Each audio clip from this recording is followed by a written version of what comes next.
U.S. President Donald Trump's proposed revenge tax could cost Canadian investors and businesses billions, but it could also possibly affect the U.S. economy.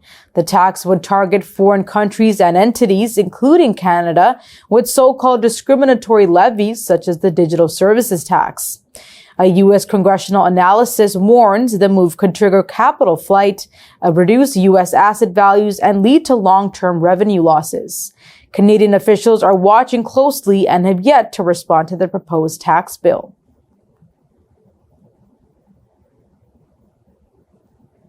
Canada's top official on foreign aid says the country must be more efficient with its support for the development sector globally as the U.S. aid wanes.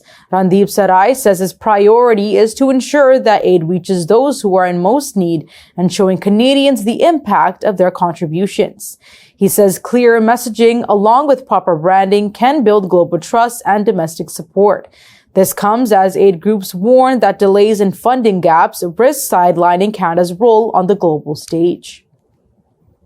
A groundbreaking HIV prevention shot could arrive in Canada by next year. The drug, being hailed as a wonder drug, has to be administered twice a year.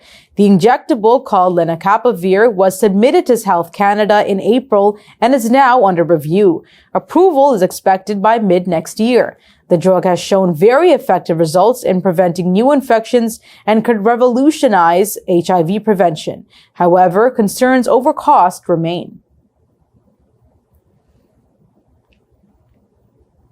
A new COVID variant, NB181, also known as razor blade throat, is rapidly spreading worldwide after first emerging in China.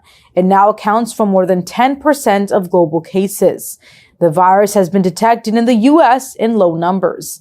Experts say symptoms are similar to past variants with no sign of increased severity.